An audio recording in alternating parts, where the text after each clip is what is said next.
지금 짓고 있는 빌라라든지 이런 게 다 공사가 멈춰 있기 때문에 새로 짓는 것들이 없기 때문에 새로 유입되는 경쟁자가 없는 거예요. 그래서 기존의 집주인들이 월세 가격을 올려도 임차인 입장에서는 그 비싼 월세를 들어갈 수밖에는 없게 되는 거죠. 왜냐면 그 임차인들은 차선책이 없거든요. 안녕하십니까. 안녕하세요. 오늘 주제는 수도권 빌라로 월세 세팅하는 방법입니다. 부동산으로 돈 버는 다양한 방법이 있는데 저희는 경매라는 것을 주제로 콘텐츠를 찍고 있지 않습니까? 맞습니다. 네, 어떻게 돈을 다양하게 벌 수 있는지 한번 먼저 설명해 주시면 좋을 것 같아요. 경매라는 게 확실히 돈을 버는 방법이라는 근거에는 기본적으로 물건의 가격을 시세보다 싸게 산다라는 거에서 시작을 합니다. 예를 들면 도매상에서 물건을 떼다가 파시는 분들을 생각하면 될 것 같은데, 그분들이 물건을 떼오면서도 손해보지 않을 거란 자신감이 있는 거는 도매로 샀기 때문에, 내가 팔 수 있는 가격보다 저렴하게 샀기 때문에 돈을 벌 수 있는 거거든요. 딱 그렇게 생각을 하시면 될 것 같습니다. 도매상처럼 물건을 대량으로 사는 건 아니지만 물건을 하나만 사오지만 하나를 도매 가격에 사온다고 생각하시면 될 것 같습니다. 시세를 잘 조사해서 팔 수 있는 가격을 정확하게 파악한 뒤에 마진을 붙여서 원하는 가격에 매입을 한 뒤에 팔 수 있는 가격에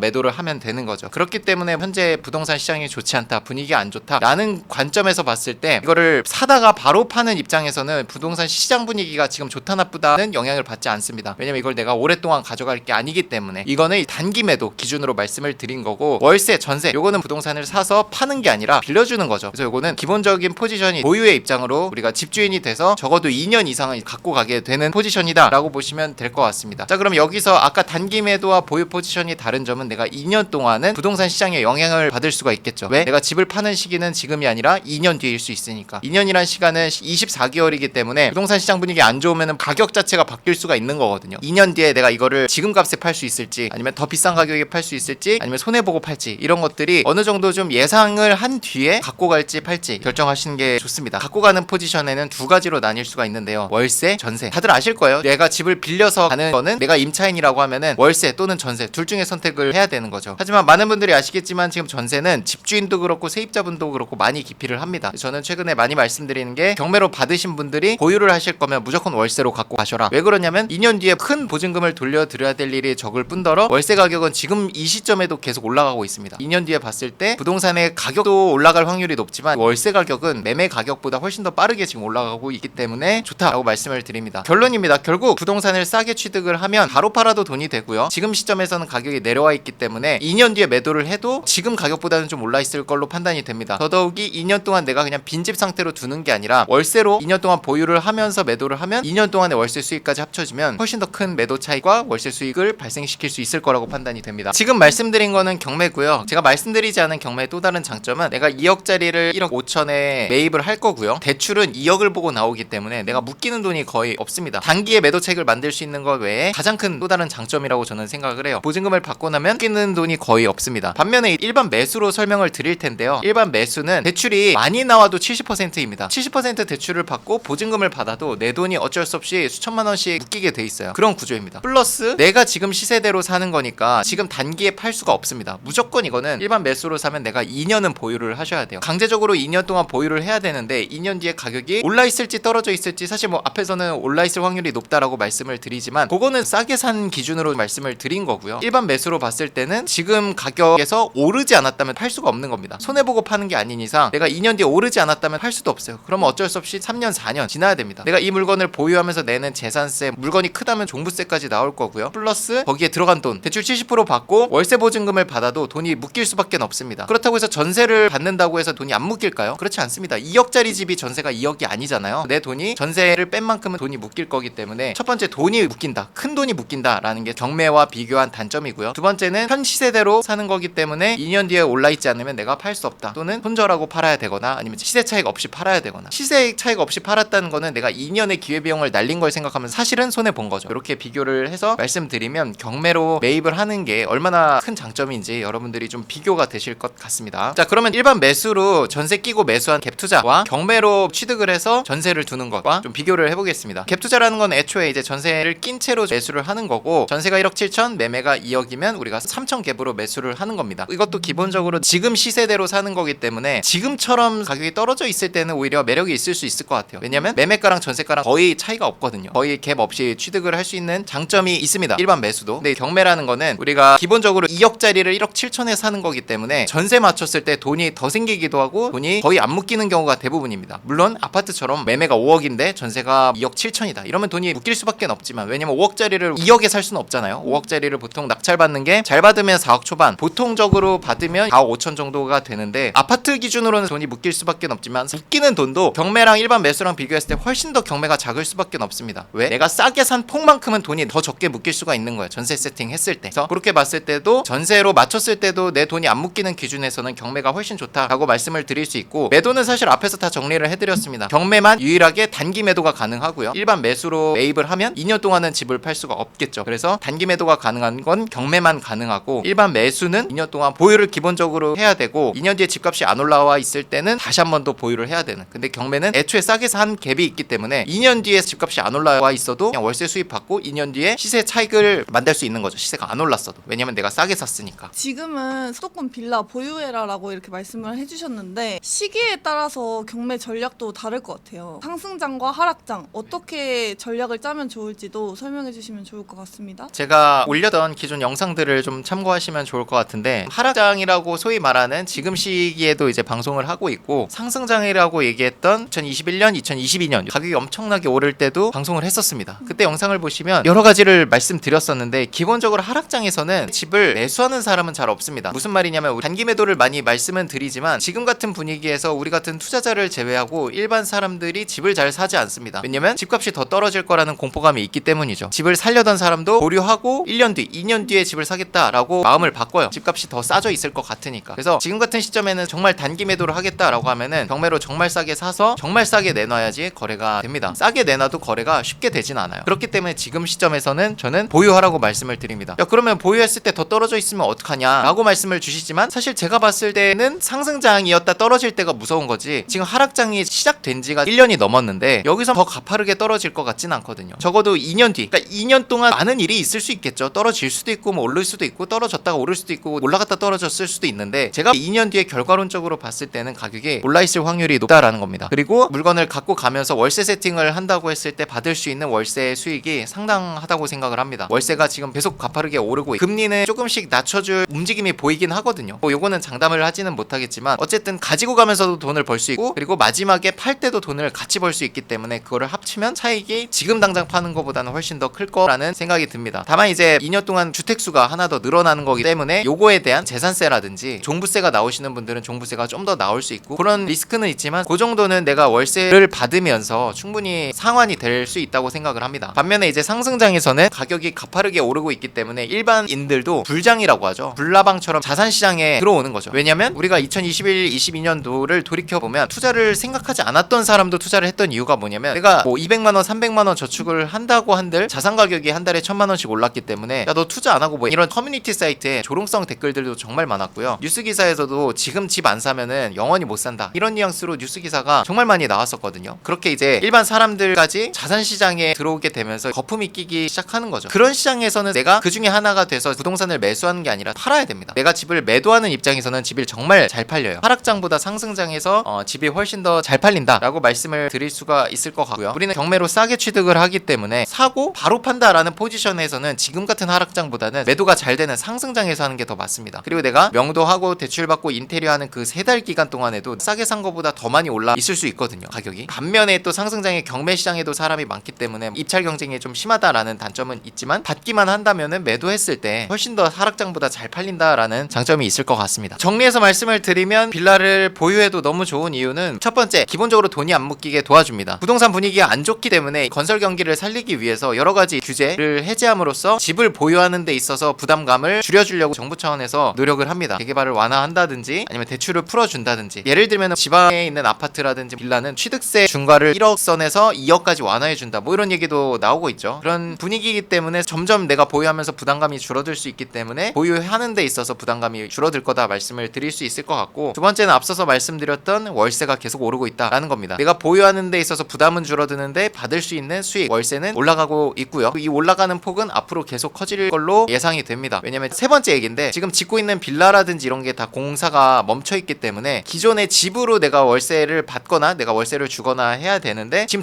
새로 짓는 것들이 없기 때문에 새로 유입되는 경쟁자가 없는 거예요. 그래서 기존의 집주인들이 월세 가격을 올려도 임차인 입장에서는 그 비싼 월세를 들어갈 수밖에는 없게 되는 거죠. 왜냐면 그 임차인들은 차선책이 없거든요. 전세는 사기 나서 싫어, 매매는 집값 떨어질까봐 무서워, 있어서 들어갈 수 있는 게 월세밖에 없습니다. 하지만 월세 매물은 한정적이죠. 그러면 당연히 가격이 올라갈 수밖에 없습니다. 그리고 공급량 부족과 조금 얽혀있는 얘기긴 하지만 지금 기본적으로 인건비 상승이나 건자재값 상승으로 공급량이 지금도 부족하지만 앞으로도 더 부족해질 것 같습니다. 왜냐면 매매가가 이게 받쳐줘야지 차익이라도 있어야지 집을 지을 거 아닙니까? 근데 지금은 땅을 사서 건자재값 들여서 사람을 불러서 집을 짓는 순간 손해예요. 집도 잘 안 팔릴 뿐더러 싸게 팔아야 되는데 집을 짓는데 들어가는 모든 비용들은 다 올라가 있거든요. 그래서 여러가지 인건비 상승, 건자재값 상승으로 공급량이 계속 부족해질 것 같다라는 겁니다. 마지막은 아까 말씀드린 내가 보유하면서 월세를 받을 수 있을 뿐더러 지금 가격이 눌려있는 시점이기 때문에 2년 뒤를 봤을 때는 이 눌려있는 게 조금이라도 풀린다면 매매가는 더 많이 올라있을 걸로 예상이 됩니다. 지금은 빌라 조사를 이렇게 해보면 정말 가격이 싸져 있어요. 그러니까 예전에 뭐 1억 8천 받을 수 있었던 게 지금 1억 3천, 4천 요 정도라고 생각을 하시면 될 것 같은데 수도권 서울이 아닌 뭐 인천, 경기 기준으로 그게 계속 1억 3, 4천으로 가진 않을 것 같아요. 왜냐면 그 가격은 집을 빌려주는 전세 가격과 동일하거든요. 기본적으로 지금 전세라는 가격도 126%로 강제로 눌러놓은 거잖아요. 나중에 시장 원리대로 맡겨놨을 때는 올라갈 수 있기 때문에 제 생각에는 지금은 빌라를 팔기보다는 월세에 두면서 조금 갖고 가야 되는 시점이 아닌가라고 생각을 합니다. 그러면 올해 빌라 경매 특징 설명해 주시면 좋을 것 같습니다. 기사 한번 보고 가겠습니다. 첫 번째 기사가 허그가 대신 갚아준 임대보증 사고액이 1조 6천억으로 3년 새 40배가 늘었다라고 하는 건데 요거는 이제 시작입니다. 40배에서 더 늘 거예요. 제 영상 꾸준히 보신 분들은 이제 아실 거고 개인 임대보증 사고가 80% 차지해서 여기저기서 사고가 터졌다라는 거고 허그가 대변제를 해서 대신 이제 세입자분한테 집주인 대신 이제 보증금을 이제 내어주고 있죠. 그래서 그 사고액이 점점 커지고 있다라는 거고 그러면서 이제 허그에서도 너무 많은 보증 사고를 메꾸다 보니까 굉장히 많은 적자를 만들고 있잖아요. 그래서 이제 나름대로 대응책을 만든 게 전세대출 문턱을 이제부터라도 높인다라는 거죠. 이제부터라도 보완한다는 거고 보증 비율을 하향한다라는 겁니다. SGI 그리고 허그 보증 비율을 100%에서 90%라고 해서 이제 10% 정도를 전가한 거예요. 임차인분한테. 보증보험 한도를 낮춘다라는 게 아니라 보증보험 한도는 똑같습니다. 100% 보증해줬던 허그 SGI가 이제는 90% 해서 10% 정도는 임차인분이 책임을 질 수 있도록 허그도 이제는 좀 면밀하게 시세라든지 이런 걸 검토하겠지만 이게 잘못됐을 때는 임차인분도 본인이 들어가는 집에 대해서 10%의 책임을 안고 가격 조사라든지 이 전세가 지금 집값보다 낮은지 이런 것들을 알고 들어가셔라 라고 이제 전가를 한 거라고 보시면 될 것 같습니다. 여러가지 이제 심사도 깐깐해지고 금리도 막 오르면서 그런 얘기들이 기사로 나와 있다라고 보시면 될 것 같습니다. 자, 그래서 작년 초부터 해가지고 허그가 본인들이 대항력을 포기해서 경매로 넘긴 물건들을 스스로 낙찰을 받고 그 낙찰받은 집을 시세보다 저렴하게 전세 임대를 주겠다라고 공표를 해서 적극적으로 허그에서 입찰을 하고 있습니다. 그래서 제가 모든 허그의 물건을 다 보지는 못하고요. 현실적으로 다 보진 못하고 왜냐면 허그가 서울, 경기, 인천에 굉장히 많은 지역의 입찰을 공격적으로 하고 있거든요. 그런 것들을 다 보기보다는 예시를 좀 보여드리면 좋을 것 같은데 제가 말씀드리는 건 뭐냐면 허그가 작년보다는 조금 더 가격을 보수적으로 쓰기 시작했습니다. 작년에 문제가 뭐였냐면 우리는 시세 보고 시세보다 싸게 사야 되는데 허그는 시세를 보는 게 아니라 본인들이 빌려준 채권 금액을 보고 들어오기 때문에 우리가 입찰가로 경쟁해서 이길 수가 없었습니다. 근데 요즘은 좀 더 보수적으로 들어오시는 것 같아요. 허그가. 그래서 우리 교육생분이 허그랑 입찰 경쟁을 했는데도 우리 교육생이 좀 더 높은 가격을 쓰는 경우가 종종 발생을 합니다. 그 말은 뭐냐면 이제 허그가 들어오는 그 채권 금액이 과거에 집값보다 높았던 전세가만큼 들어오는 게 아니라 시세보다 싸게 들어오고 있다라고 추이가 보입니다. 그래서 물건 하나를 보여드릴 거고 최근은 아니고 작년 7월에 낙찰받은 물건인데 이 물건도 보시면 보증공사에서 이 두 개 물건 다 들어왔어요. 같은 가격으로 2억 1140만 원에 허그 보증공사가 들어왔는데 이 물건 같은 경우에는 시세 조사를 해보니까 2억 4천 5천 정도가 돼요. 그래서 2억 1100만 원이면 우리가 입찰 경쟁에 참여해도 허그를 이길 수도 있었던 거거든요. 그래서 실제로 우리 교육생이 2억 1170만 원을 써서 허그를 30만 원 차이로 이기고 낙찰을 받으셨습니다. 실제 이 물건은 낙찰을 받았을 뿐만 아니라 2억 5천의 매도를 실제로 하셨습니다. 그래서 여러분들이 허그가 들어가는 물건을 피하겠다 이렇게만 생각하지 마시고 물건 자체가 괜찮으면 대항력 포기 물건이라고 허그가 다 들어오는 건 아니기 때문에 이제는 참여해 보셔도 될 것 같습니다. 허그가 들어올 것 같아도. 그래서 예전에는 허그가 입찰하는 지역과 아닌 지역을 나눠서 아닌 지역 위주로 이제 입찰을 하셔라 말씀을 드렸는데 물론 허그가 큰 경쟁자기는 하지만 낙찰을 못 받는 수준으로 입찰 높게 들어오는 건 아니기 때문에 허그가 들어올 것 같아도 대항력 포기 물건이라도 입찰에 참여를 하셔도 괜찮을 것 같다는 생각이 듭니다. 허그가 너무 많은 물건들이 있다 보니까 시세 조사를 세세하게 하지는 않는 것 같아요. 자기들만의 기준을 가지고 대량으로 입찰을 하는 것 같아서 시세 조사를 좀 꼼꼼히 한 우리들 같은 경우에는 이길 수도 있지 않나, 특정한 부분에 대해서는. 허그가 개인으로 봤을 때는 굉장히 많은 물건에 입찰을 하는 건데 그 물건을 현실적으로 하나하나 다 시세 조사를 다 뭐 전화 조사를 우리처럼 돌리고 할 수는 없고요. 나름대로 그 지표가 있을 것 같습니다. 뭐 역과에 몇 미터면은 점수 몇 점, 편의시설이 있으면 몇 점 이렇게 점수를 매겨서 가점을 주고 매입가를 산정을 하는 것 같아요. 거기에 이제 공시지가도 아마도 굉장히 중요한 지표가 될 것 같아요. 왜냐면 공시지가 기준으로 전세가도 판단이 되고 그걸 가지고 매매가를 판단하는 방법도 있거든요. 허그도 그런 거를 이제 자동 계산을 돌려가지고 본인들이 입찰하는 가격을 정한 게 아닌가 생각을 하고는 있습니다. 근데 그 지표들이 매매가를 정확하게 환산을 하는 건 아니기 때문에 방금 봤던 물건처럼 시세보다 매우 싸게 들어가는 경우도 발생을 하는 것 같습니다. 좋습니다. 저희는 빌라 경매 중심으로 교육을 하고 있는데 정장희님 정규 강의도 소개해 주시면 좋을 것 같습니다. 이제 새 역삼 강의장에서 시작하는 첫 강의. 맞아요. 새 강의장에서 하게 됐습니다. 더 쾌적한 환경과 교육생분들이 쉬는 시간에 더 넓은 공간에서 차 한잔 하실 수 있는 공간도 있고요. 화장실도 훨씬 더 기존 강의장보다 훨씬 더 깨끗하고 강의장도 예전에 한 40명 정도면 앉을 공간이 협소했는데 이사 가는 곳은 최대한 55명 정도 앉을 수 있는 공간이 확보가 될 것 같습니다. 더 많은 분과 더 쾌적한 환경에서 여러분들을 만나뵐 수 있게 돼서 정말 감사하고요. 새로 시작되는 29기, 30기 평일반, 주말반을 모집하고 있습니다. 그리고 평일반, 주말반은 앞으로 계속 운영이 될 것 같습니다. 다음 기수만 저희가